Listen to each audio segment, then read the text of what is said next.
तो एपिसोड की शुरुआत में हमसे बोल रहा होता है, यंग लोगों को सबसे ज्यादा सर्टिफिकेशन किस बात से मिलता है? फ्यूचर के लिए एफर्ट करने में, या फिर एक स्ट्रांग फ्रेंडशिप से, या फिर एक रिलेशनशिप से? नहीं, मेरे लिए तो ये सब बस इल्यूजन वाली बातें हैं। और मेरे लिए ये सब काफी नहीं है। लोगों के बीच बहुत सारी ऐसी बातें होती हैं जो समझ से परे होती हैं।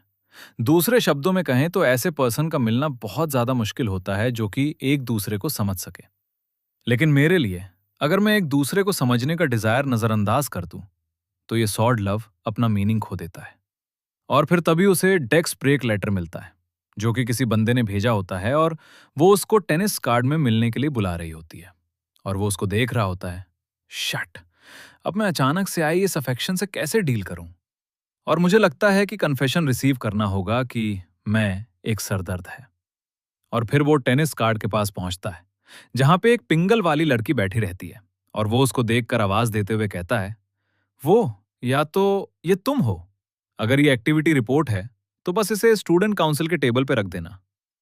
अब ये सुनते से वो नाराज हो जाती है और बोल रही होती है, अगर तुमने फिर कैसे डम होने का नाटक किया तो मैं तुम्हें मार डालूंगी।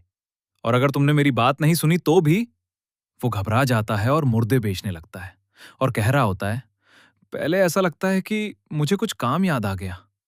तभी वो उसको आवाज देती है, बे, क्या करके अपने हीने से करना बे क्या? और उसको पीछे से पकड़ के अपने पास खींच लेती है और बोलती है, मैं तुम्हें पसंद करती हूं, क्या तुम मेरे बॉयफ्रेंड बन सकते हो?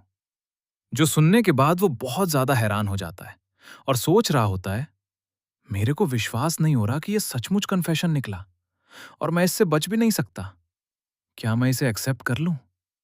लेकिन मैं अभी प्यार में नहीं पड़ना चाहता। ये तीर अंदाजे क्लब के चैंपियन हैं। अगर मैंने मना कर दिया तो फिर तो मैं आज ही मर जाऊंगा। वो उसके लाते हुए कहती है, मेरे सवाल का जवाब दो, क्या तुम मेरे बॉयफ्रेंड बनोगे? और वो सोच रहा होता है, मैं भाग के मैं यहां से भागना चाहता हूं। और फिर तभी उसके दिमाग में कुछ आ जाता है। उसके चेहरे पर स्मेल आती है और वो सोच रहा होता है, और मैं एक स्ट्रांग पर्सन हूं जिसे कई लड़ाइयां लड़ने हैं। और भागने के मामले में, स्किप करने के मामले में मैं काफी ज्यादा स्ट्रांग।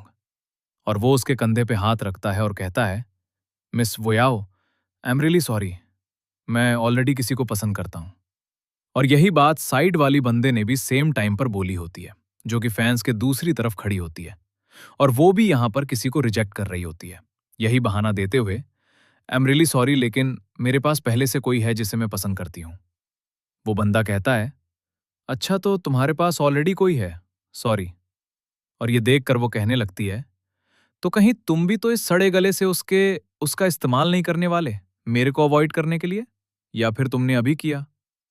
वो घबरा जाता है और सोच रहा होता है, डैम मैट, इसी समय ये क्यों होना था? और वो बोलती है, तो अब तुम क्या कहना चाहते हो?